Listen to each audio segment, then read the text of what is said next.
Welcome to ISRA League's Grand Touring Championship, brought to you by the Z1 Sim Wheel LCD display and LCD display software.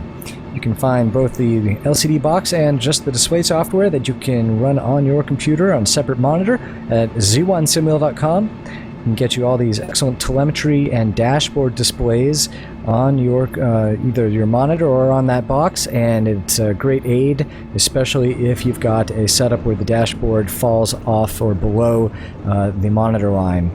This is GTC Season 10, Race 10, the last one, season finale. It's at Road America, and I'm Daniel Quaroni, and with me here tonight are Brian Carey. How's it going, everyone? Ready to do it? And Anthony Muniz. Hey. Well, let's take you through the points. Wyatt Foster leading. He's won the championship in HPDs. Daniel Gralty's tied up second, I think, unless something amazing happens with Ryan Huff and something terrible happens to Daniel Gralty. Brian Carey still has to fight off Lance Snyder, I think. And then in the Corvettes, Todd Carver is taking the championship. Warren Bateman is fighting off Dimas Malana for second, so we'll see what happens there. Jeremy Burris also in the action there for third. So depending on what happens there could be a bit of a change-up, and John Kuzlin probably not going to challenge Timothy Stahl for fifth. Finally, James Cullen and Chris Dameron Jr. I think with the drop week, probably Cullen has won the championship. Not 100% certain, but I'm pretty sure. And I think with only 10 McLarens here, I think he has won it. There you go. So there's no way, unfortunately, mathematically, for Dameron to win. So congratulations, James. Take us around Road America. All right, this is a really awesome track, almost exactly 4 miles long, so it's a nice, good, long, sweeping road course. One of my favorites when I first started watching Indy cars here. As you can see, some of the corners aren't actually corners. The number 2, number 4, for instance, those are actually corner marshal posts. That's how they number those tracks. We've been over that before, but worth repeating again. You can see here lots of passing places. The Carousel 9 and 10, that's a fantastic corner. Down from Canada Corner, Thunder Valley, Kettle Bottom. I mean, I really do like Road America here, and especially in the LMP, it's going to be a lot of fun.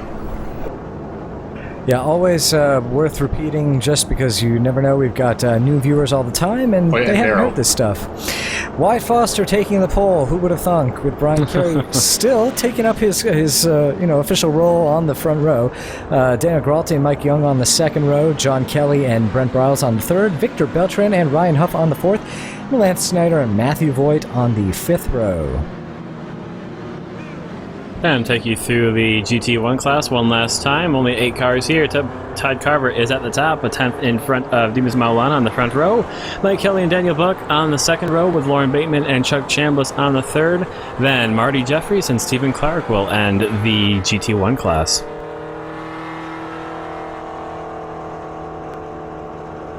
And James Cullen taking the final pole of the year for the McLarens, 2 minutes 5.8 seconds. Chris Dameron Jr. alongside the front row. Rene Weissflog, not Ren. Well, that's a little bit of Weissflog. And Anthony Muniz on the second row, Kaiser Rensport.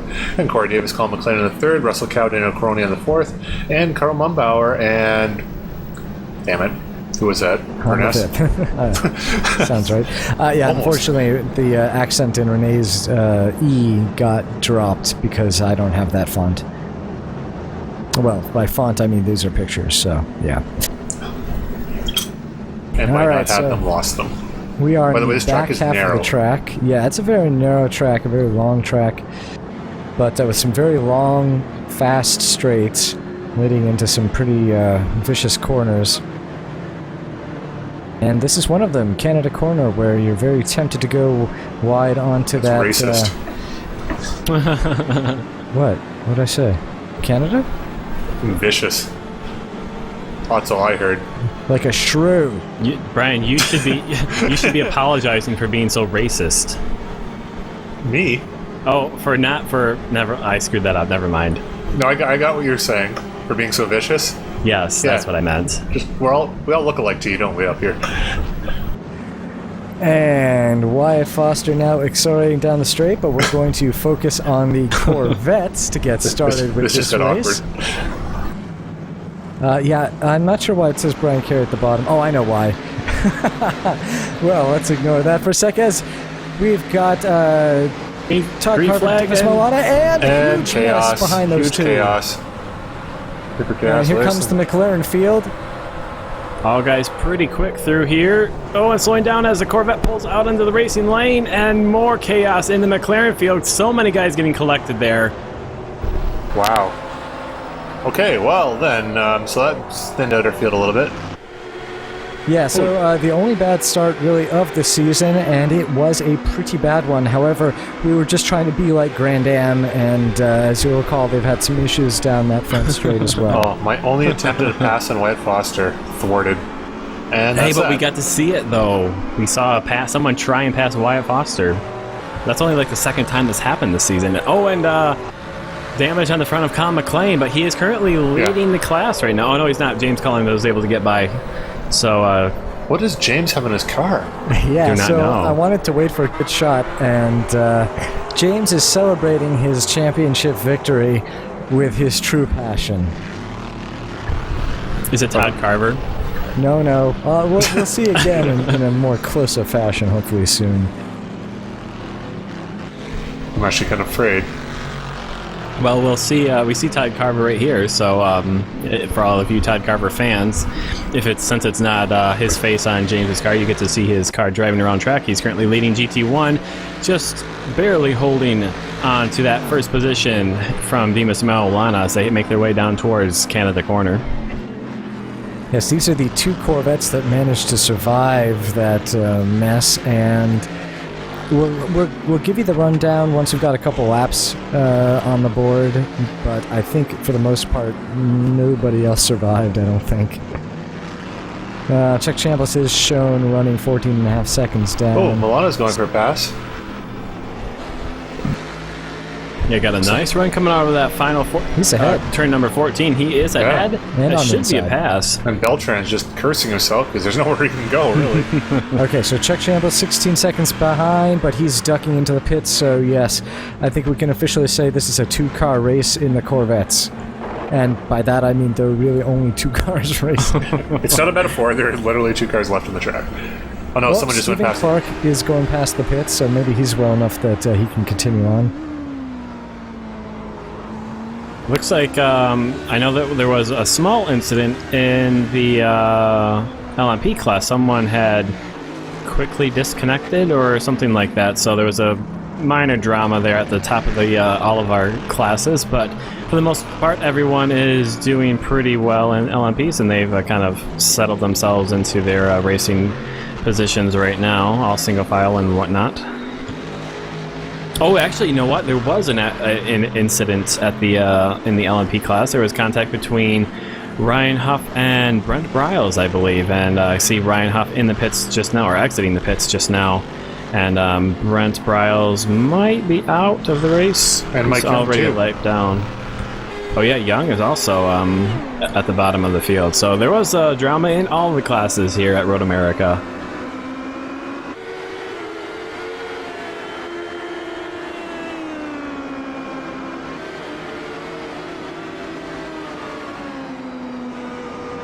Steam whistle, whistling down the front straight at Road America, with Tim Kalush at the helm.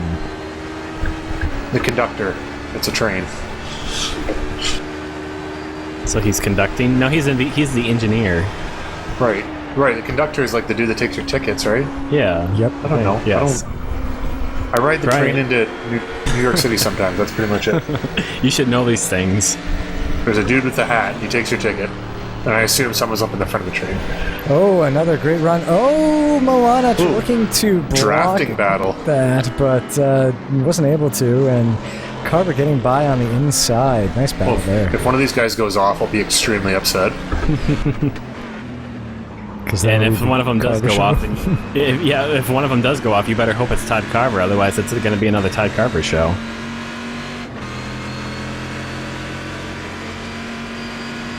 Well, actually, people managed to survive a lot better than I thought they would in the GT1 class. Got Marty Jeffries, Warren Bateman, Daniel Buck, and not Mike Kelly, all still running. Only Chuck Chambliss and Mike Kelly hit the pits.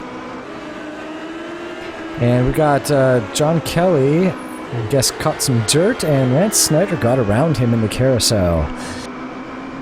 Up to the kink, and you're going to see, some braking on the part of Tim McLeish. I guess to not hit the back of John Kelly. Must have had a little bit of run going there.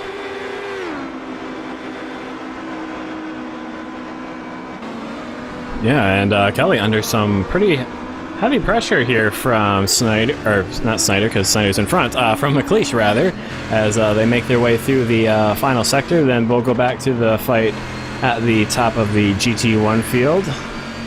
Still very, very close after the opening couple of laps. Maulana gets a great run on Carver as they head down towards Canada Corner. He's going to be on the inside. Carver much better under braking. Can he get it slowed down all the way, though? You got to slow it down enough to make the corner. Nicely got done. a particularly good exit.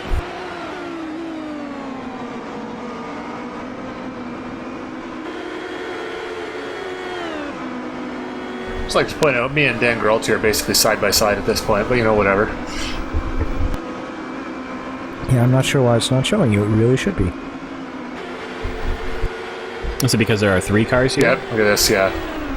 And these guys No, are... it doesn't count like that. Oh, well, they're actually going to make a pass. That's why. Passes are better than being side by side. Yep, John Kelly making the pass. So he gets his spot back from Lance Snyder, but, Lance got a nice chance to pass as someone who's usually runs pretty strong, so must have been an exciting way to start out this final race of the season. And look who's running in the 4th position in LMP2. It's Matthew Voigt. Well done to get up to 4th position.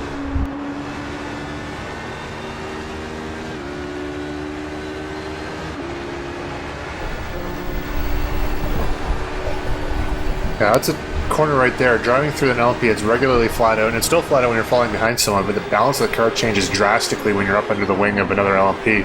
So you really got to be careful as you go through the kink there.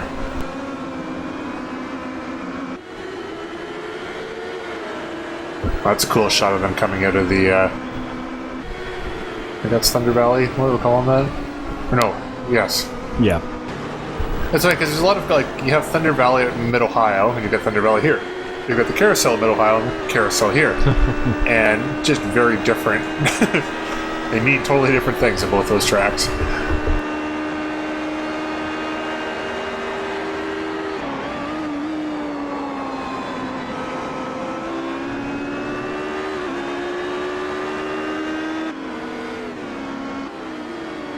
Tim McLeish doing quite well right now. He's really sticking on the back of Lance Snyder as they make their way through turns 3 rather, down that long straight. Snyder pulling over a bit to the left side, trying to, it doesn't really look like he needs to defend. McLeish not really close enough to make a pass attempt. Also, I believe that might be Jerry Morsdorf not too far behind those guys, so a bit of a 3-way battle there. Wait a second, was James Paint apple pie? No, that's not apple pie. Uh-oh. I mean, maybe that's your nickname? Oh no. No, really? I'm going to say that's your nickname. Wait until you see what his paint is. Are we gonna... I don't know if I want to wait. Demas Milana and Todd Carr. This is kind of really fun to watch because, there's such a long straights here, and this car's getting enough of a draft that it's almost like a oval race on the road course. Hey, here's the battle for second place in the LP class. Yay, airtime. They were making their way past Furness, I believe that was, in the McLaren. You have Brian Carey correctly. Brian Carey doing a bit of weaving. I don't know if he's trying to break the draft there or what, but it pulls back into the racing line. Just a little bit. You can see the draft actually does have quite a bit of an effect here for the LMP as they made their way down into turn 1. You can see Geralti starting to gain back some of that ground that he was Brian had built up. It's funny because I was doing in the race there. I just realized we're battling these right on my tail there. I'm like, man, that's supposed to be good for good broadcast viewing. But Lance and Tim had some other ideas there, so I guess we'll watch them. I'm hoping for next season is a little bit more aggression on pass attempts, because they do a really good job at racing close, but I feel like they could be trying a little bit harder for the pass. I think next season will be really great for that, because we're going to the GT cars, and we've seen some really good close racing in the McLaren. The LMP seems to be a bit more of a momentum, so you almost have to kind of wait for the guy in front to lose a bit of momentum, or you have to force them to lose a bit of momentum to really make a pass attempt, and it can be kind of tricky to organize a pass on someone else, especially if you're very similarly paced as those two seem to be. Ooh. Carver's off. That's going to allow Demas a good run at him right here. But I think it's entirely possible that Dan kind of backhandedly told Lance and Tim to grow a pair, so you've been warned, gentlemen. It is possible. Hey, well, we learned from the last broadcast that he doesn't care if Brian gets punched, so you better listen to him. Not that he'd do the punching, he just wouldn't care if it No, happened. but like I said, yeah, he doesn't care. He says what he wants. I'm not sure exactly how tall Dan is, but I have a feeling I'm Not. Yeah, yeah, and I'm probably about twice his size. So. Again, driving away in his Miata, cackling and doing his little driving away is his cackle. Miata while I run up beside it and catch him. It's not that slow.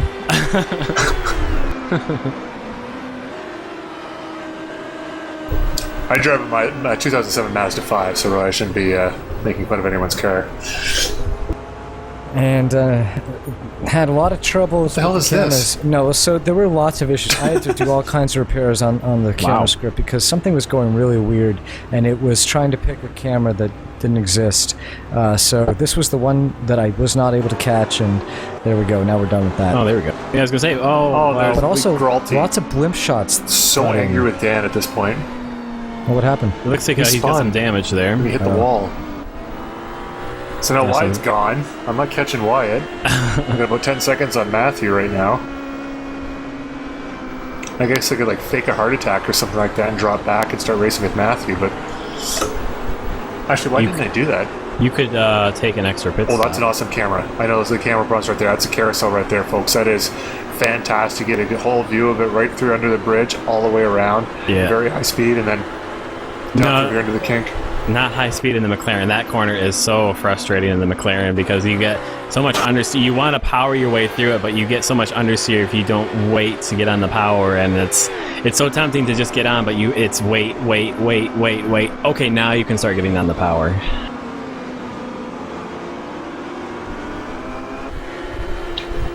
There's another cool camera shot here too. So there's a few good camera shots, and the expense was not having some. Yeah, we had 20 seconds of the front straight in the pits. When we could have been watching myself in Dane battle. That's true. That's what we were trying to watch. Oh, Lance Snyder pulling away from Tim McLeish. So, once again, Tim McLeish not going to have an opportunity to pass him. Tim McLeish isn't even trying to draft. Come on, man. There we go. Oh, goodness. And as a carryover from our last broadcast there, the Jays just lost because strike 3 was called about 5 feet outside, so I'm done with sports. Let's do some racing. And that was your, I forgot what nickname we gave you. Bitter Fan Brian, I think? Yeah, Bitter Sports Fan Brian. Yeah, there it is.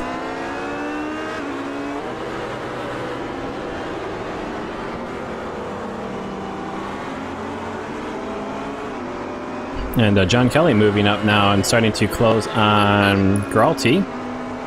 So despite that damage that he has, he is staying out, trying to continue running his laps.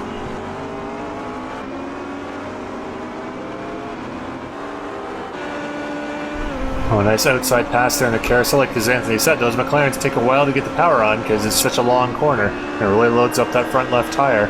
The LMPs use their downforce and just zip around the outside. Come on, Tim. There we go. That's Dan Gralty. Looks like Anthony Nunes is coming up behind him. So I'll have to commentate that as my two colleagues battle it out hard in the track. It's a good thing you turned out that other sports game. Because I don't want to have to deal with that. Oh, that's a reference. Hopefully you've watched the other broadcasts. Yeah. I missed that when Dan said that. I feel so bad. I know, I did too. But his wife caught it, luckily, so... didn't tell him until after the race, I think. But Yeah. And pass there on Daniel Gralty as... Oh, no, maybe not. I called that too soon. Oh, he kept it off the wall. Good job, John. Where you're supposed to go. wow. Don't think that's the fastest way around turn 1, but I'm not in this car this year. Gotta just keep your momentum. It's all about momentum. Let the car run wide. It's the big advantage we have. We don't have any dirt for the front splitter to catch and explode on. Or, get dirt in the tires. Although Brian managed to do that at the Daytona prototype. Yeah, somehow. Dug the nose into the cart going through turn 8, I think. And, did a front flip. It was pretty awesome. Oh, there's Anthony right on there. I've seen it happen. Well, really, the front would fall off, but yes. Well, I think there's actually a clip. I don't think I did a front flip, but one of the Daytona prototypes at Barber, I think last year, dug just right in going down the hill there into the... It was nasty. Oh, it was actually really scary. And I think actually too, Laguna Seca 2001, Oriol Servia in the kart race there. Got a little loose, went over someone and... Oh, hey, is that a pass? James, that was when I was getting past James. Yep. Special paint scheme, apple pie for you. Is it like all ages appropriate? Or no? Oh yeah, totally. In fact, it's especially appropriate for the youngsters out there. That doesn't sound very honest.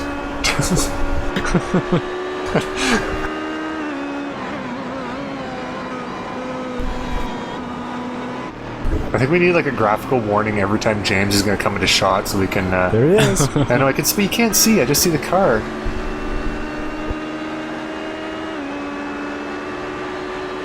At the very least... Oh, I'm not going to say anything. Are we going to see something? Yeah, we'll see him eventually. Alright. I thought you would have done like a special camera shot or whatever, like a still screen a la... The Cullen cam.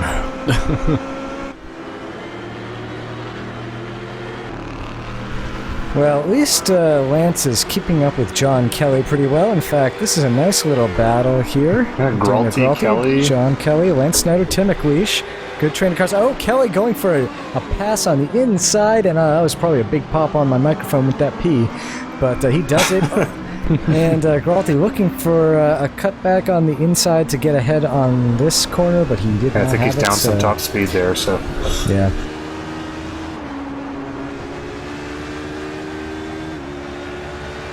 Probably pretty frustrated at this point, too, because he knows he's got the speed in the corners here. He just can't quite hustle it along enough.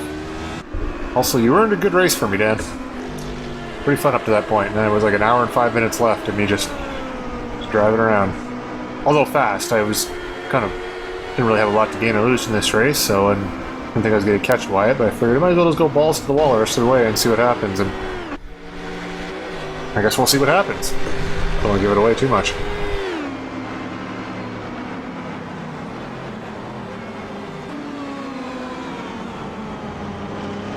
And we've lost Jerry Morsdorf from this train of LMPs here. He's dropped 5 seconds back from Tim McLeish, so that's a bit unfortunate. They were having a nice battle, but it looks like, I guess once he dropped back, we had Gralty kind of take his place, although, like as Brian pointed out, he thinks he ruined his Brian's... Well, I guess he did kind of ruin Brian's fun, didn't he? Because all he did was drive around. Yeah, she's a big ruiner.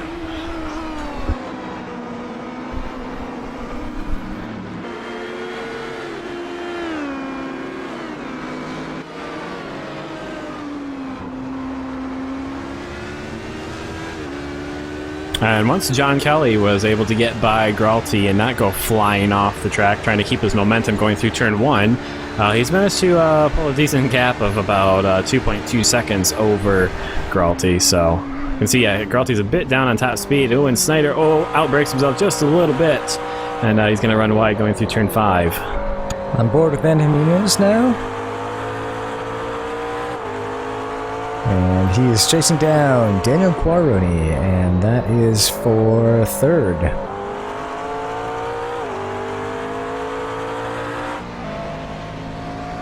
I have to say, I probably got really lucky through that first big incident on the front straight at the start of the race, because I went a little wide at the start coming off that final corner and had to drop all the way to the back to not spin the car, and kind of got to just kind of crawl through the wreckage as it was happening in front of me. Let's see how long this goes here, but I mean, like, it's you guys are going pretty. I mean, I don't like the try to stay away from as much personal commentary, but I think this might be a good time, just kind of last race here, kind of explain the thought process you're going through here. It looks like you guys are both trying pretty hard at this point. Yeah, Road America is a weird track for me. If I can get into a rhythm, then I can usually be pretty quick. I mean, I put in a decent qualifying time, nothing on Cullen, of course, but I don't think I could ever do that. But if I'm a bit out of rhythm, I find this place really hard to go through the corners very consistently. I mean, here I'm just trying to stick with Dan until I know that I'm actually have an opportunity to pass him. And right now he's doing a pretty good job of keeping pace in front of me, and I'm just trying to kind of build up my confidence in the car after losing it before the race even started. So that's kind of what I'm thinking right now. Yeah, that's one thing I noticed. Oh, sorry, Dan. I was feeling the pressure, and I was definitely pushing it too hard. Got squirrely a lot of times, and I was definitely not really racing my smoothest with Anthony right behind me there. Yeah, the one thing that Anthony was saying about getting into rhythm in this track, I actually find it extremely hard because of the long straightaways. You're on the straightaway for so long. You have to find you don't sense your braking point. You really have to find your braking point, which is a big difference from when we were at Brands Hatch. Brands Hatch, you just kind of go from corner to corner by feel almost. Like, I mean, okay, gas, go, brake, turn, corner, hill, like, just, it's all happening so fast. Or there's sections of Road America here where it's straight, you're going straight. Oh my god, there's a corner, you gotta slow down. Yeah, like, it's because there's so much downtime. I think that's why that happens. Yeah, I used to skew it, especially when, here we go, Anthony's going for the pass. Can he do it? Oh, he's really deep on the brakes, but so is Dan, and going side by side. A little bit of a touch there, but it looks like they're okay. Are you guys okay? We're okay. Excellent. That's just good, clean racing right there. Hard racing. Sort of clean. Yeah, sort of clean. Luckily, the cars are pretty tough, and I didn't break the suspension on Dan's car or anything with that, but... Yeah, I mean, in real life, that was, something that would probably happen quite a lot. Just lean on the car a little bit. Yeah. I mean, not a big deal. Nothing stupid in that or malicious. And there's a pass on Gralty there from McLeish. Just manages to hold on to that one going through turn one. That was nicely done. And they can see Snyder also got past when we were Dan and I were talking about the driving the cars here at Road America. But it's just because he's lacking that top speed, so he can't really do anything at this point. But actually, wasn't planning on making that pass. I'm not sure if that was why it was a bit messy on my part, but I just found that going down that long straight, hey, I'm just about on the back bumper of Dan. I guess I should probably pull out and look on the inside.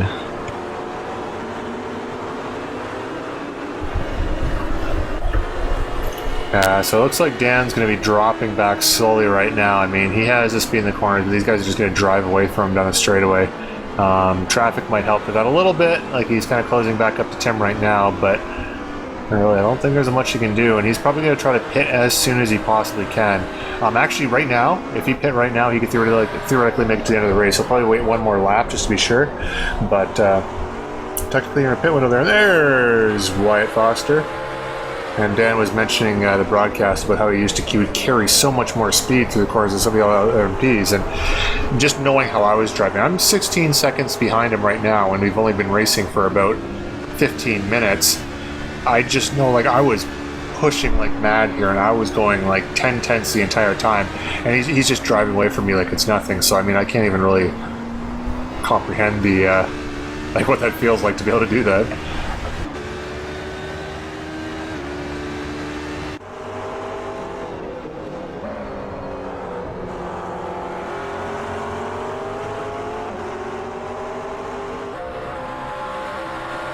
You can see it looks like Dan and I are pretty similarly close. I can't talk. We're pretty close on pace. Look, that's what I was trying to say. Yeah, I mean, once I was able to get by, but he's managed to really keep the gap to, what are we at? Oh, well, it's jumped up to close to a second right now, but he's kept it pretty close so far, and it's been a couple laps since I was able to get by going into turn 5, so we're really not all that off pace, I don't think, despite the difference in our qualifying times.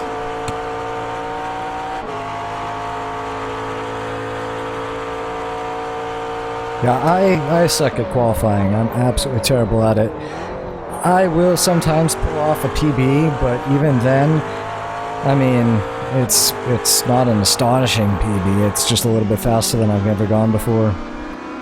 Yeah, qualifying for me in this car is a bit odd because I could talk someone through how I drive the car at a certain track, and maybe that my times are at that track are pretty good, and within a reasonable amount to, like, say, Cullen or Damron, but and there goes another Kaiser Run Sport driver. Brian Carey makes his way past us, went into turn 1. But yeah, I couldn't explain to you how I'm able to get my when I have a good qualifying time. I'm not able to explain to you how I could do that time. I think what was it? Sebring was a good example where I was in practice hovering around 8th position the entire time, and I qualified in 4th place, pretty far above 5th. I don't know how I did that. I couldn't tell you how. It just sort of happened. So this qualifying this car is a bit weird for me. I was a bit more able to do it. I was able to do it better in the LMP last season.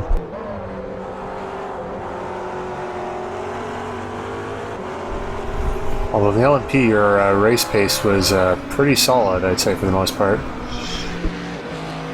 Yeah, I was able to keep pace pretty well with you last season.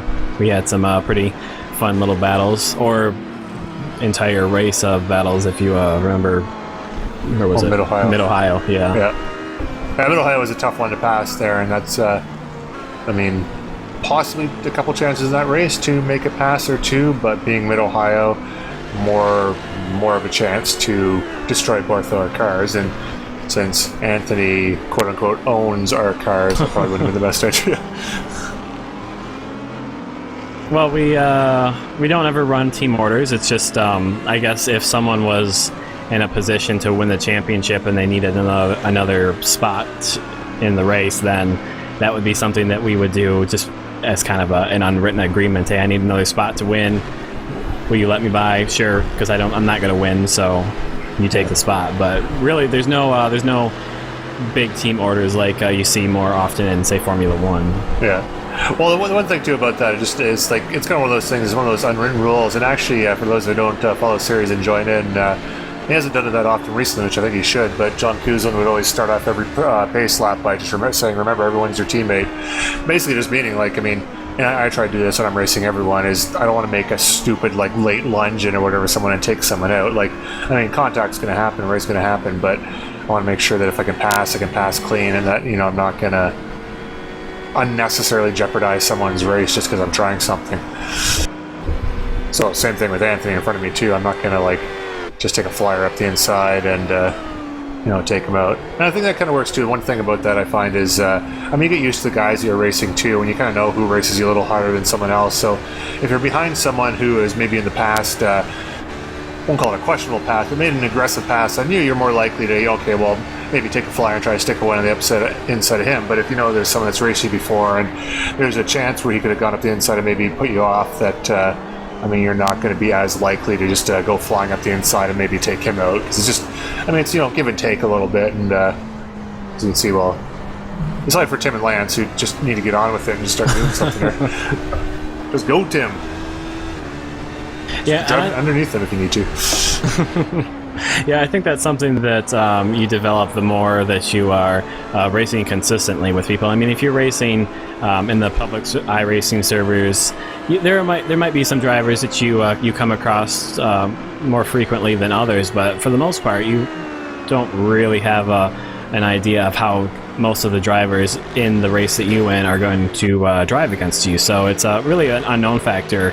And in real racing, a lot of times guys will get a general sense of some of the drivers that they are racing against, depending on which series they run. I know some guys, have a broad spectrum of different cars and series that they drive in, but generally they can kind of get an idea, and so it's just something that kind of naturally, a knowledge that naturally builds up the more often that you race.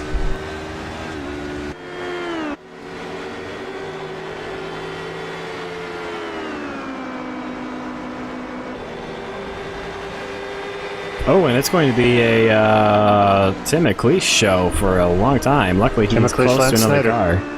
Yeah, luckily he's close to another car. These guys would battle each other in Season 6 a lot in the LMP, and here do we go again.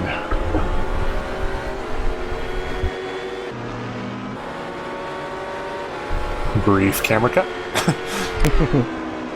See, was that back when Snyder had that very, very bright pink car? I believe it was. I believe it was. I think it was. I think it was. They're over the curbs there at turn 5. Okay, now where's James in all this? Because hopefully maybe in this battle we'll get to see James coming up here soon. So that's Carl Mumbauer. Where's Carl? Nope, nowhere near James. Couldn't be farther from James at this point. Well, no, they just got past Dan. Next is me, so he's another 24 seconds up the road. Okay, so maybe we'll see him. Yeah, we might see him.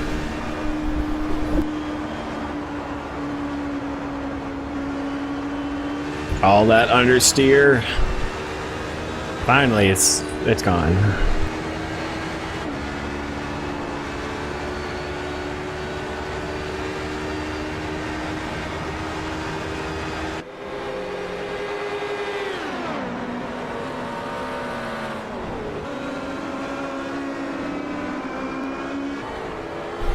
Alright, so going through Thunder Alley, which is really fat in the LMP. It's really fantastic because that one corner can be taken flat out, but it is pretty knife edge. You get the bump a little bit wrong, hit the curb a little bit wrong, line a little bit wrong, and you could be backwards off into the barrier. So, is that Renee in there? That should be Corey. Yeah, no, Corey. Sorry. Corey. Yeah, Renee was out, unfortunately, after the big mess. Thought I saw the 74 on there, but that's just me. Delirious after doing commentary for like the last hour and a half. Don't worry, next season will be much easier to tell everyone apart. Yeah. Well, yeah, Anthony's done an awesome job with our cars for next season. Really looking forward to seeing that. A lot more differentiation than we had this year. Had 2 color schemes this year, but very good team. I don't even know what I'm trying to say. Well, let's see. What do we go with? I guess it's more of a team theme instead of a shared livery design for season 11 rather, because it's going to be just the Corvette and the McLaren and maybe the Ford GT. I think I wanted to go with a bit more of a instead of having like how many are we gonna have? 7, I think, as long as everyone can make the races. So instead of having 7 cars that are just about the same, decided to split it up a little bit more, make them so they share a central theme, but they look like they're quite a bit different from each other. So get a little bit more variety, especially when we watch the broadcasts back. And been having fun with the new decal layers that iRacing lets us use now, so that's nice.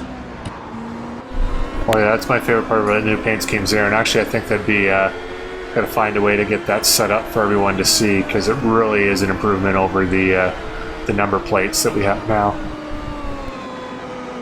Yep, I guess we'll check the forums. I don't know when this video is going up, but pretty soon after this video goes up, I think, and you'll get to see how I think I'll post some screenshots up. Unfortunately, no fancy video like we had last season, but we'll post some screenshots up, and then you can kind of see what Brian's talking about with the custom number plates. Very nice, very nice. So James should be right. Is this James? I think it is. It might be James. Everybody take a look. Look quick. It's apple pie.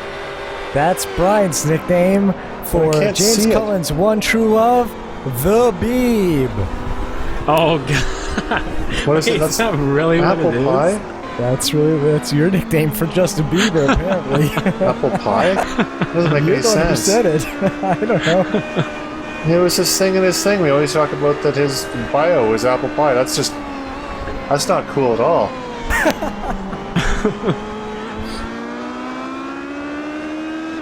We need a better shot than that. We could only just catch it. We'll We see need it a again, close I'm up like sure. this. Yeah. At least it's not Nickelback. It's always that. Yeah, for all the good that Canada has done for the world, or whatever. And honestly, in all fairness, I don't have a huge problem with the kid himself, but really, it does get a little ridiculous sometimes. Just don't listen to it. But for all the good like entertainers we produce, then we have something like Nickelback, which just makes me want to. Are they Canadian too? Oh yeah. Oh, I didn't know that. Nickelback, well, let me tell you a story. Nickelback, back in 1997, I think, because they're from Alberta and originally, they headlined our Frosh Week, like our first week at university there, and no one liked them. Like, no one really, like, they were there, but it was just kind of one of those things. There was a lot of bands that were in front of them. Like, there was a lot of bands. There was probably about 10 bands that came to it, and it just wasn't that big a deal. And then it was like 4 years later, all of a sudden I hear them on the radio all the time. Like, recognize the name. I'm like, are these the same guys? And yeah, no, they're the same guys, but Still playing the same song, just redone over and over again. yeah, It's the if you same go into different YouTube, song. they have a good mashup of like all their songs, like all their popular songs put together, and there's not a hell of a lot of difference.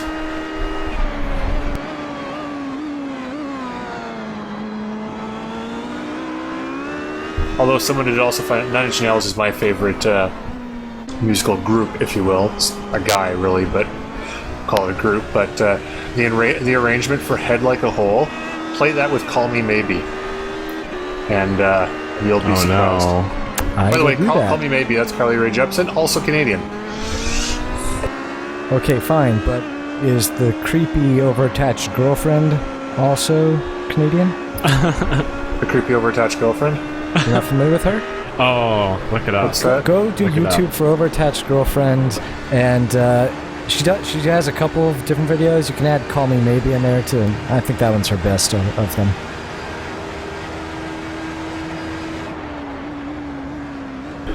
All right, let's see. Crazy.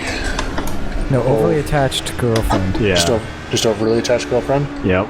Overly. Oh, hey, it's first. I just put over, and that's what comes up. Well done, YouTube. Is there a particular one, or Call Me Maybe is the best. okay? No, and as Brian does that, just point out we are halfway through. A couple guys making pit stops. I think I saw Dan pull in. I know we saw Lance Snyder pull in. And, there's the leader, Wyatt Foster, and Corey Davis. First and second in their own classes.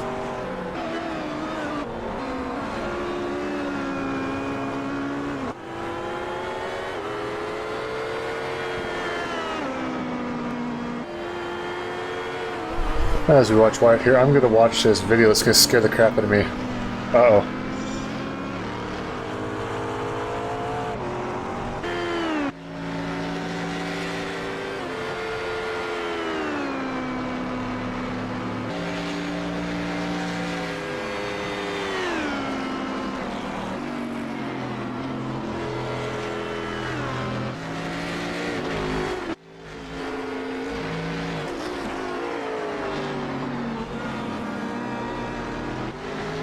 And we're going to tune into the Wyatt Foster show for a little while. Well, it's about time we get to see him, because he's never on the damn broadcast. Unless he's laughing, so this is actually kind of... Well, guess who's in the shot, too? Todd Seriously, Carver. Todd? Get out of there. This is Wyatt's time. Damn it. He's a goonie. This is his time.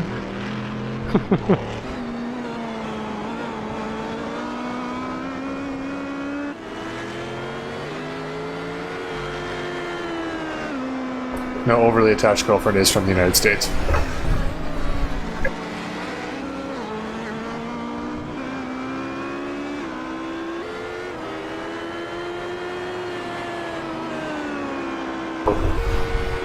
Yeah, but anyways, so a lot of terrible musical acts come from Canada, but a lot of like famous people or funny people that you wouldn't expect are.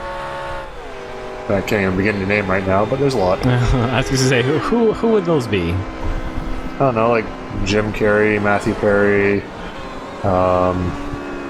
Martin Short. I did not know he was Canadian. Yep. Hamilton. The more you know. Yep. Just trying to think. Honestly, there are the crap load. Alan Thicke from Growing Pains, Canadian, and therefore Robin Thicke as well, singer.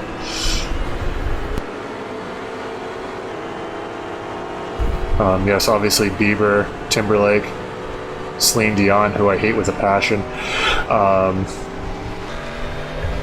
Let's see who else is. I don't know, Bachman Turner Overdrive, but maybe that's just for Canadians. Probably. Taking Care of Business. Oh, I did not know that they were associated with that song. Okay. Well, that's their song. And we're on board with Anthony right now for a not quite Todd Carver length stint here, but good shot of he is battling. Oh, he just passed Corey Davis in the pits, so he's in second place right now, but he hasn't pitted yet. So, all right, so that's going to be our random trivia thing as the race has kind of slowed down as the field sort of, unfortunately, we're thinned out pretty much immediately. Actually, we'll play a game with my colleagues here. We'll call it Canadian or not Canadian. I'll just have to think of a list here. Okay, Canadian or not Canadian? Kiefer Sutherland. He's not Canadian. I'll go with Anthony on this one. Nope, Canadian. Really? I'll never go with Anthony again. Yep.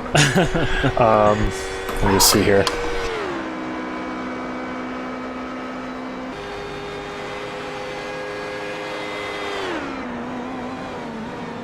No, actually, he is British, officially.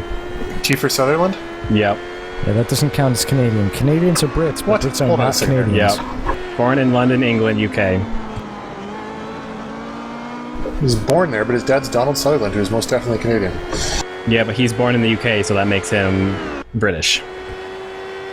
Doesn't count.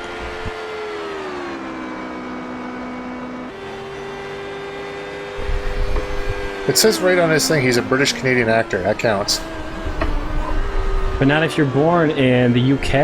That's He's got where you're citizenship. born. It says it right there in Wikipedia. Wikipedia would not lie to me. Anyways. Oh, it never does, no. That's a trick question. That's the problem. It was, yes. Dan called it. All right, how about Ryan Reynolds, Canadian or not Canadian? Yes. I'm going to go the opposite and say no. Canadian. All of right. these are going to be Canadian, aren't they? How about Sandra Bullock?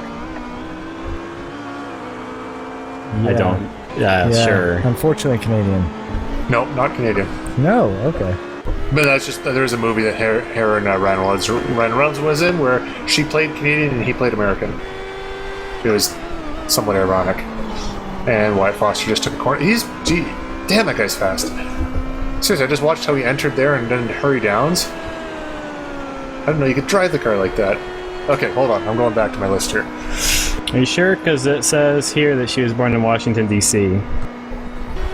Right. That's the United States. Well, that's That's the not the United capital of the States. United States. That's where the president lives.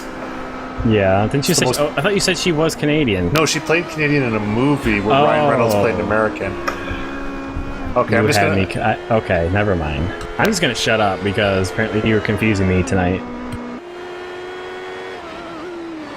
Okay, so just out of interest here, so we've got like someone like... These are all Canadians, by the way. I'm just going to blow your mind here. So we've got Ryan Gosling, who, by the way, was born just the same place my son was born. Rachel McAdams, again, born the same place my son was born, in London, Ontario. We got Jim Carrey. Hayden Christensen, he was Anakin Skywalker, but no one seems to care about him anymore. Michael Cera, Michael J. Fox, Dan Aykroyd, Seth Rogen, William Shatner. That's a big one right there. The Shat, Captain Kirk, Canadian. He's my new boss. He's your new boss. Did you guys get bought out by Hotwire or something? Oh my god, you don't even know who he's a spokesman for. William Shatner? Orbits. Oh, Orbits. Sorry. Oh, you guys are terrible at this. What is it? Is it a hot wire? It's not Hotwire. What is it? It's Priceline. Oh, yeah. Oh, yeah. That's Like there's a right. difference between any of those types of sites. Name your price. He's the Priceline negotiator, guys. That's right. Priceline negotiator. Oh, I'm sorry. It's because it's like he doesn't do anything else for me to get confused with. Anyways, Pamela Anderson, Mike Myers, Keanu Reeves, Neo from The Matrix, Canadian. Nathan Fillion of Firefly and Castle fame, also and Canadian. also Dr. Evil. Is that from Buffy? No, it's from Dr. Evil Sing-Along Blog. It's its own thing. Oh, right. Yeah. Oh, okay. Sorry. I know he was on Buffy before he was on Firefly, because that's Was he? just how that happens. Yeah, he was like he was an evil priest or something. I don't know. I never watched Buffy. I'll have to go look that Holy, up. look at this. There's going to be a pit stop in Wyatt Foster, but we're going to watch him stop and then leave the pits, I believe. Yes, we are. But it's going to be a pit stop done at Foster speed. So, just as fast as everyone else. There's the one pretty time much. that anyone can match the pace of Wyatt Foster.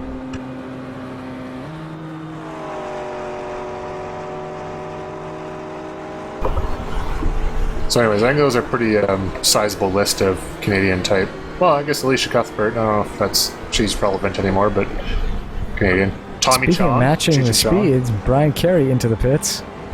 Damn it! I could have just lasted one more lap. I might have got a lead, but no, I was running out of fuel. So maybe we'll enter the shot. Will I enter the shot?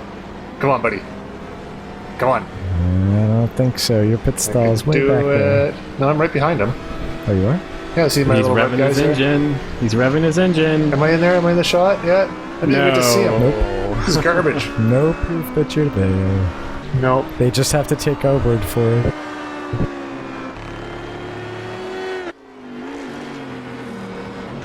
Who else do we got for our? And I know there's a lot of them out there. People that are watching this. Sex and the City fans. Kim Cattrall is Canadian. Actually, that's more for fans of Big Trouble in Little China. There you go. Or Star Trek: The Undiscovered Country. Yes? Hey, look at Chuck fixed his livery. The Golf is the proper way on the rear wing now. Did he? Oh, did. he listened. It's also Thanks, got Chuck. some blue or something on it now, too. That made me happy. So we know he watches. At least someone does.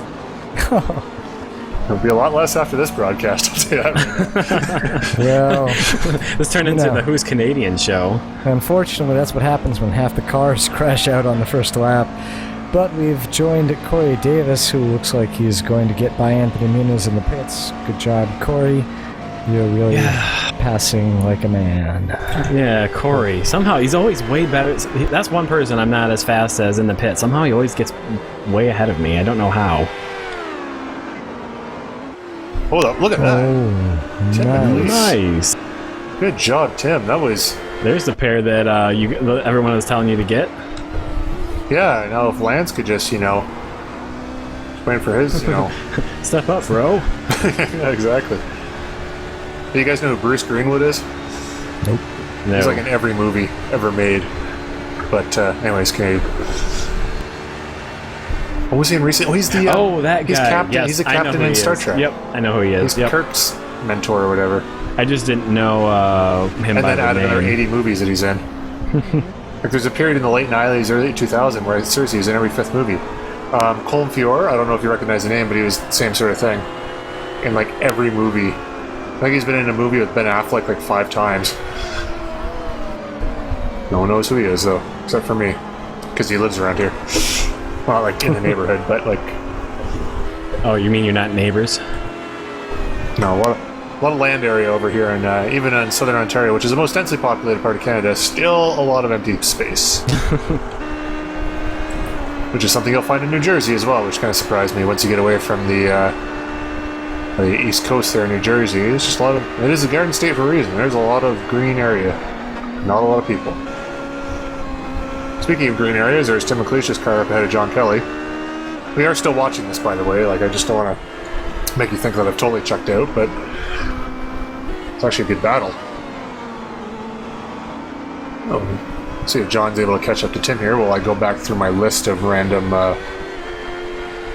people you might not recognize as Canadian. Corey Haim, you guys know Corey Haim? Doesn't ring a bell, no. Well, no, I wouldn't imagine you would, because he's totally an 80s guy, but Dan might, but anyways. Not... No, I mean, Corey Feldman, yes, but not... No, Corey Haim is Sunglasses at Night. Oh, okay. I think that's who that is. Oh my god, if I got that wrong, I'll feel bad. Not that bad, though. Should really not sell that as much. Well, he's the first name that comes up when I put Corey into Google, so... Sweet! Corey Haim. And our fellow racer, Corey Davis, might be disappointed to hear that fact, but probably not. Actually, he will be, because he'll be sad that his meteorological research isn't being displayed in Google. That sucks. Oh, Eugene Levy, Canadian. Hey, there's James there's Collins. the bees. Oh, there it is. Can I see? It's hard to see. I'm more curious now. I just want to see what it's actually like. See, it's all I see is colors. Maybe once this thing gets You posted missed to the it. internet. His face is right on the door on the driver's left. I would like to point out that for our viewers at home, when these things get posted to YouTube, the quality that I'm seeing right now is much higher. It's just the way that I have my screen right now. I think it's a little blurrier than it should be, just so I could fit everything on the screen properly, but I'll check back once we get posted like everyone else, and it'll be alright.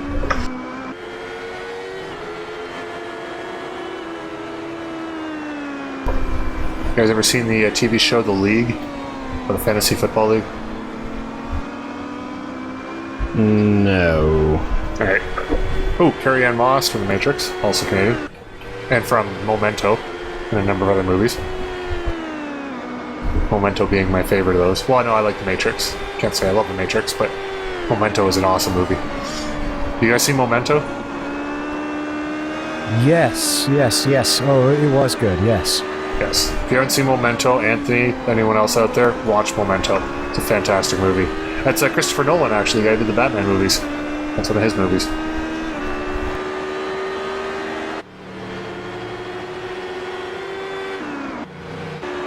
Well, there's no plot on IMDb. Come on. There's no plot in IMDb? No. Good. Don't cheat. Seriously, don't look up the movie, get Memento, and just watch it. Don't look it up. This can't be, this can't be it. It says it's from Portugal. Oh, okay, then that's probably Never mind. That was not it. It's Carrie-Anne Moss, Guy Pearce. I think Joe Pantoliano is in it as well, if I recall correctly. I think that's who else. Another guy from The Matrix, which is interesting. Oh, I recognize the theatrical poster for it. I have not watched it, but Trust me. If I'm going to recommend one movie while I'm talking about random nonsense, it's going to be Memento today. I said momentum because I'm watching the racing at the same time and secretly hoping that John got some and was able to come up on Tim, but it doesn't look like he's going to have enough heading down the Canada corner here. As I say that, he took a pretty solid dive there. Yeah, well played, John. Called my bluff. Oh, Tim's running. He's going to have. This is going to be the Thunder Alley area. He's not going to be close enough, but what it might do is might set him up for the long front straightaway. Yep. Oh, here it is. It's just going down. And, well, actually, you know what? We're going to be sticking with Tim here for 10 plus minutes. Yeah. 10 and a half minutes, it looks like. Nice little juke there by both those guys. Yeah, which means John Kelly. Well done, John. Okay, there we go. Oh, no, we held on to that. That was nice. Ooh, that was close, though. That was actually pretty interesting. Good stuff.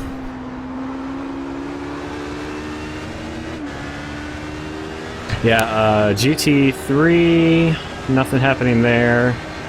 Corey Davis is back from Colin by 18 seconds. I'm back from Corey by about 9 seconds. Wait, no, Todd's only one lap ahead of Stephen Clark right now. That could be a pretty good battle there, so we'll have to keep an eye on that. So it's basically 9 seconds between Corey, myself, and then Dan. And then Carl Mumbauer is 48 seconds back from Dan, so that could close up. Never know. Those are the only GT3 cars on track, so just the 5.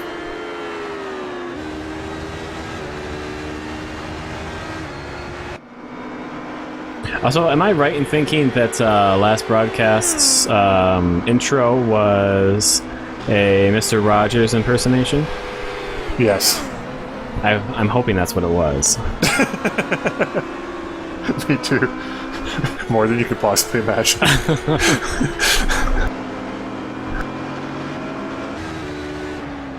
And old Mr. Rogers, I think, has fallen asleep. Because, you know, he is a bit old. He's an older gent. Yep. What? Gent. Yes. As Anthony tries to prove how young he is by giving all folksy English style. As Tim McLeish is retaken on the track here, gone past John Kelly. So a lot of back and forth. This is actually good close racing.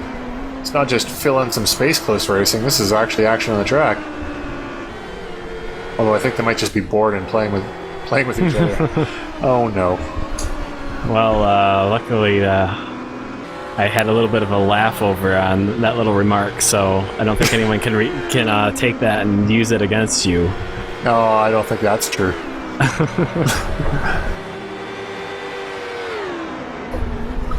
Oh, there's a is that Carl Mumbar? Yeah. Yep. Running in 5th place right now. Oh, Carl. Jägermeister, gross. Steam whistle. All right. Oh, you didn't like Steam Whistle now. No, it's not gross like Jägermeister. Steam whistle, well, I don't like it because they haven't given me free beer. I would still drink it if given the opportunity. Jägermeister, I would punch someone if they handed one to me. Just a self-defense mechanism, really. You know what you do after you're at a keg party and you've had about 10 beers and you're in university? Come into a room where someone's like, we're doing Yag shots. That always ends well. Never seen that not end well. They made a whole movie around that concept. Oh yeah, I'm sure they made several. Todd Kelharber, up ahead here. Or is it Lauren Bateman? No, Lauren's... No, he's out. No, he's not out, actually. Never mind. I lied. That is Carver, but he's kindly slows down since he's a full lap. Lauren Bateman is out. He's 27 laps down. Is he? But he's 15 seconds out, back from Marty Jeffries. I don't think they're moving anymore. Oh, that's not moving. Never mind. Yeah, that's just giving me a false gap there for some reason. I'm not sure. Try to see if I can see any more kind of bombshell Canadian performers here, but not a ton, I guess. They don't do bands; it's just actors. So there's quite a bit. A lot more than I was expecting. Yeah, it's just one of those things. Like, I mean, there's a lot of actors that I think are famous, but I know they're only famous in Canada. But then there's a lot of actors you don't realize that because they're famous everywhere. Yeah, but are definitely. Oh, Will Arnett from Arrested Development. I'm really excited about that. Oh. It's gonna be 6 days from now. 6 days? Oh, baby. I know. I'm so excited. Actually, that's one thing I want to do for the a paint for the not for the GTC, but for the World Challenge that we're also doing on Thursday nights. Visit ISRAleague.com to check that out. But just painting up my car orange and putting Tobias's face on the roof of the car. Definitely be better than the Bieber one.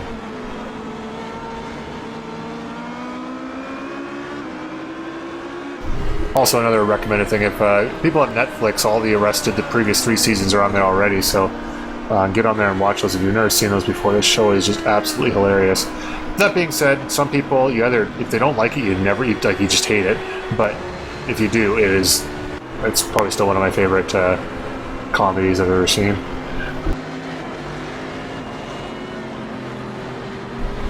What the hell are we watching?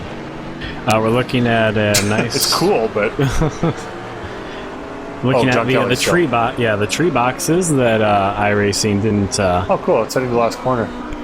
Yeah. That's still a good shot, though. Like it sucked they were behind the trees there, but I shouldn't have mocked it so soon. But that was a really cool.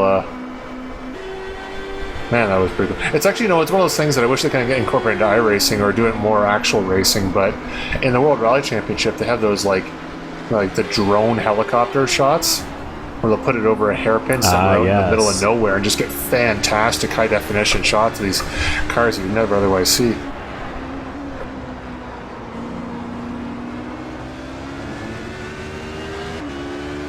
Yeah, technology is rallying's friend, especially when it comes to the coverage, because that is one of the hardest forms of motorsport to actually cover in terms of like viewership for people that want to actually watch it. And also, just back to my random point about Kiefer Sutherland, his father was Canadian, his mother was Canadian. Yeah, but he's born in the UK, so it doesn't matter. Whatever. He was born in the UK, so that means he has a UK birth certificate. Yeah, but he's a Canadian citizen. People who are in the army or whatever get born just because you're like, you know, say you're in the U.S. Army or whatever like that, and or the Air Force or something like that, and you're stationed in Japan, doesn't make you Japanese because you were born there. So you're saying Canadian true. is a race? What? No. What? That's like the opposite of what I was saying. Well, you said you can't be Japanese, so of course you can, because, you know, to be Japanese, you would have to be Asian, right? No, wrong. That's a country. Well, of course, yes, but you can't be Japanese and not Asian, can you? Sure. So you'd be born in Japan then, right? Right? I don't know where this is going right now. I've totally lost your logic. Oh, also would like to point out that there's a survey done, I don't know, a while ago about what the greatest Canadian of all time was, and it was actually Kiefer Sutherland's grandfather, so... What did he do? Universal healthcare. Oh. You know that thing that you guys all hate down there? Because that would destroy the whole fabric of society.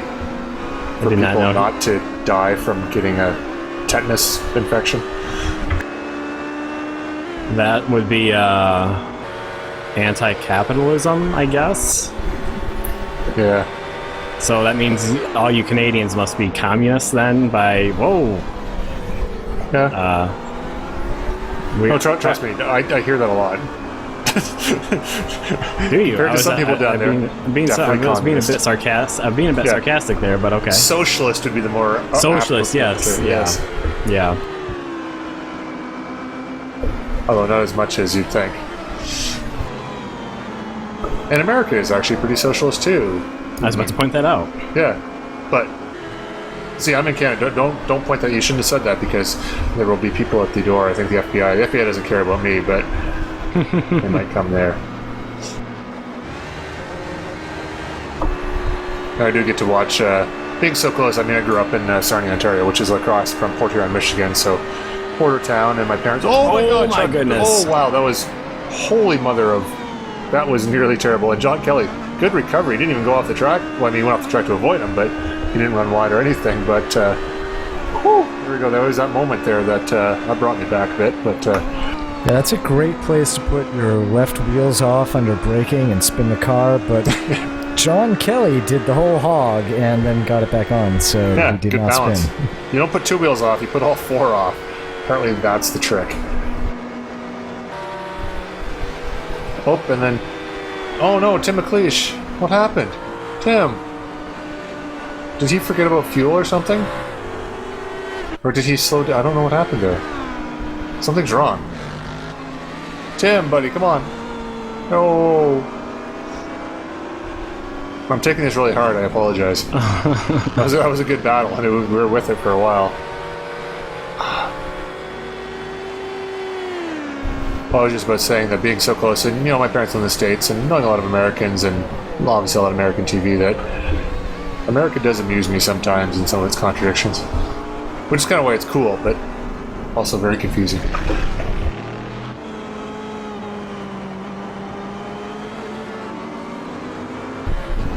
Like British people, for instance, I get them. They're about tea and crumpets and the Queen and certain amounts of freedom and other type things. They're a lot like us, and America is literally about everything and nothing all at the same time. Well, mostly everything. So you're saying we're a Seinfeld episode?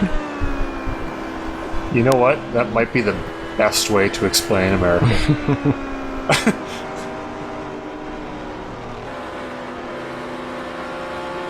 I don't think I'm going to be winning any awards for that. But well, of course you wouldn't. Dan said it. It's awesome. It's entertaining. You want to go there. You enjoy it. it's just, I mean, a lot of people are there, they watch it, you know, but when you come down and you think about what's it all about, you just don't quite know. It's not quite there. It's cool, it's entertaining, but you just don't know what it's about. This has been a weird episode. Yeah, the championships have been all decided. Wyatt, Todd, James. Why is anyone still watching? That's kind of what I want to know. Honestly, if you are still watching at this point, and because I'm sure you are, I'm sure the guys that, like, I know the guys that they turn it on at work, they tape it and they put it on their big screen TVs, which I think is fantastic. I think that's just super awesome. I put it on a big screen TV at work. Yeah? Yeah. Nice. Got Apple TV, you know, does YouTube. Do people sit around and watch it while they're doing their work, or do they just try to ignore it? Yeah, no. It's in the game room. They walk by it, they see it. There's lots of glass so they can see it if they go to get a drink. But And then get it as quickly as possible.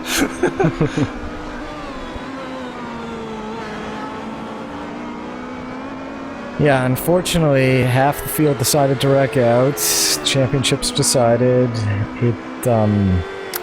It's just not to be an exciting one, unfortunately. No. Yeah, I mean, we've gone all the way down to the bottom of the barrel talking about the biggest Canadian movie stars and what it takes to be an actual the biggest citizen Canadian of people. movie star is John Candy. Yes. Hey, good call. John Candy. Very sad that he's... Yeah, Phil Hartman, too, if we're in that sort of... Not as big as John Candy. Yeah, No, I go with but- John Candy over But them. sadly, both died, like, within about, I don't know, 6 or 8 months of each other.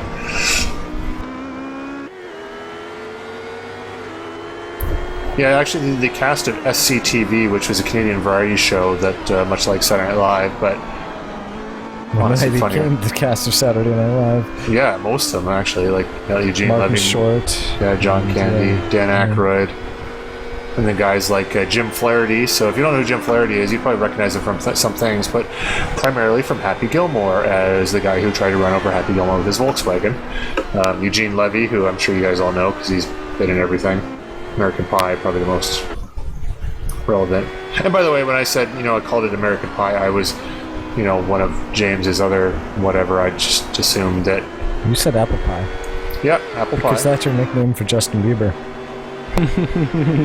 Well, I don't know if you can bleep this out or no, I'm not going to say it, but maybe I will. I'm debating. It's late. No one's probably watching anyway. Yeah, I was gonna say no one's watching. We're talking about nothing. No one's watching. The other euphemism would be beaver, bearded clam, female genitalia. That's where I'm going with that. What are you talking about? Vaginas. Okay.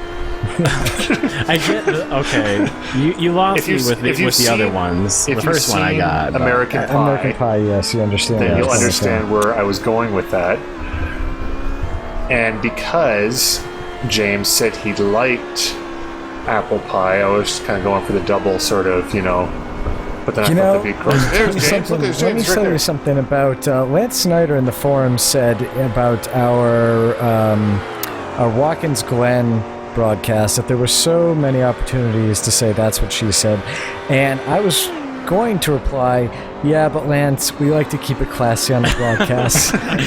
We threw now that out I'm the really window in this glad one. that I didn't do that because Honestly, I always want to. Like, sometimes it comes up, but I literally feel like I'd be stealing Lance's thunder somehow. That's literally the thought process that goes through my mind.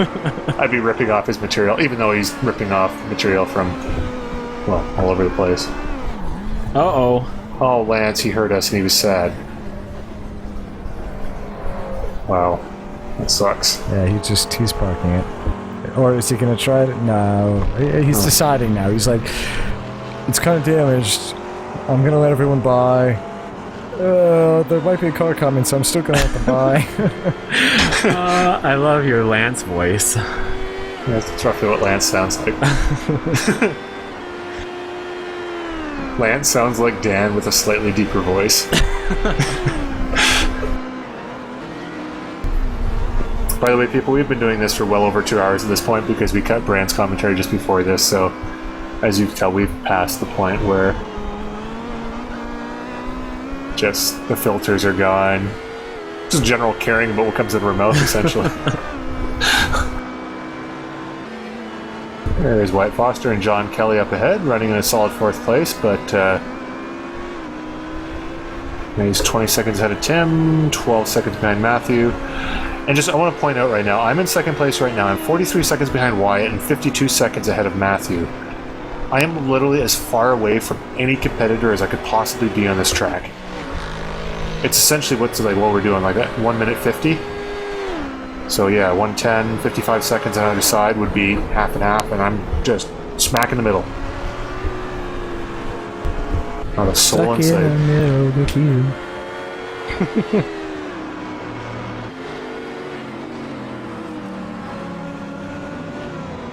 I do like that Anthony is the mature one in this broadcast.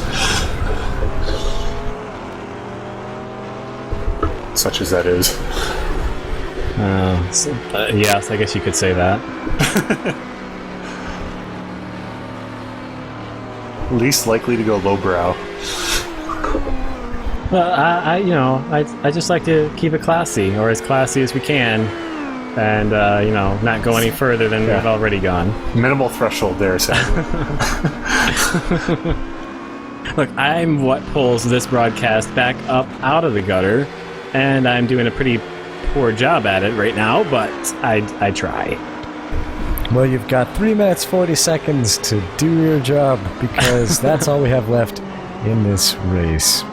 Let's play who's going to be going after Wyatt Foster here. So the camera's going to switch people. It's on Wyatt. Oh, there we go. It's on. Is that Jerry Moore? Oh, I thought it was me for a second. That would be... Who is that? It's Jerry Mooresdorf. Oh, and Corey. And... Chuck. Chuck, yes. Jerry, Chuck, and Corey. They will be starting a new boy band for the beginning of next season. And you can vote which one you like the best and tell us why. And paint your car with them.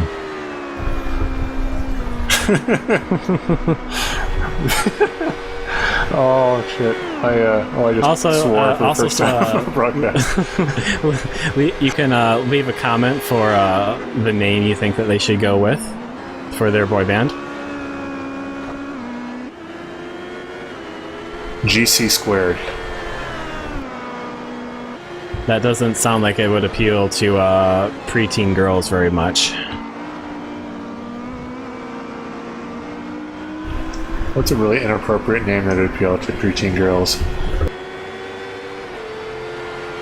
I'm not supposed to be coming up with these, remember? I'm the one that keeps it classy. I know, but we can't think of anything else. You gotta step up. Classy and coherent. Can't be both at the same time. Right now you're just coherent.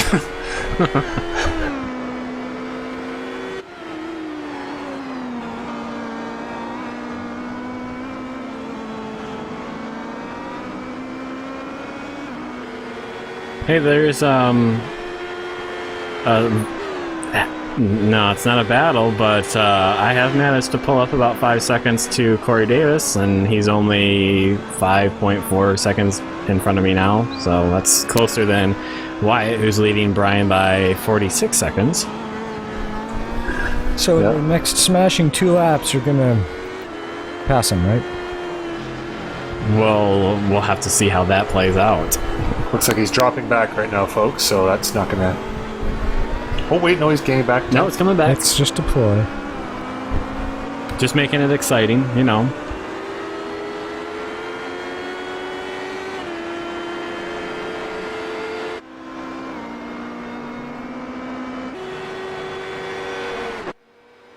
This broadcast started out so well. We were talking about... Did it? It actually sort of did. I mean, Dan and I talking about driving the car, and then it kind of went downhill from there. Yeah, well, it's because you guys were on the same piece of track, and there was like an actual race happening. Yeah, well, to be fair, there was some pretty good racing going on when we were talking about other things. Yeah, but we're talking about other things and talking about the racing. And speaking of racing, there's John Kelly off in the background. I think you can see him in the top left of your screen there, off in the Julios. Well, there are only 15 cars left driving still. Oh, you took the time to count. Because that's not that hard. There's not that When did I have the time to count? Are you kidding me?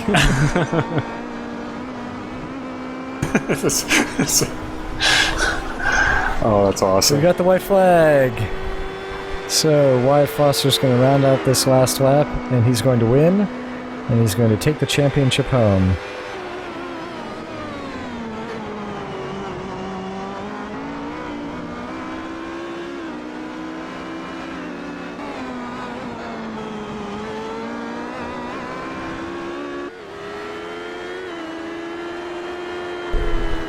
Let's bring it home with style there, Wyatt.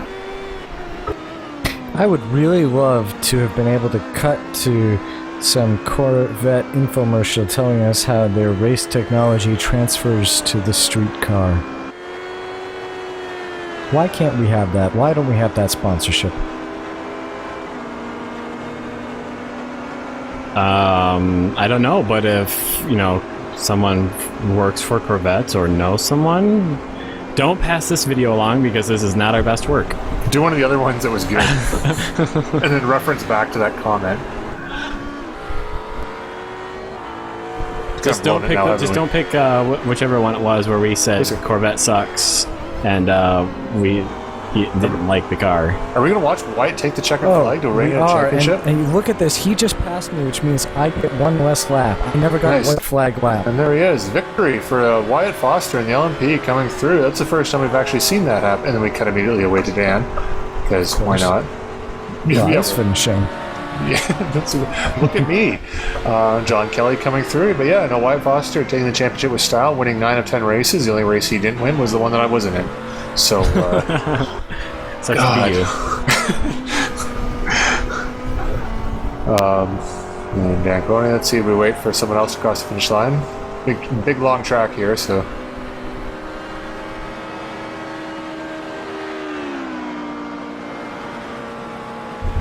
Man, we're watching on the cool down lap. We are starved for coverage. This cool down lap is like he's setting records. Nobody else is finishing. Here we go. Someone's going to finish now. Here we go. Stephen Clark. Oh, 2 people. Taking second place. Was that me? Yeah, it was me. Woo, Good job. Brian. Let's bring it home. 48 seconds back.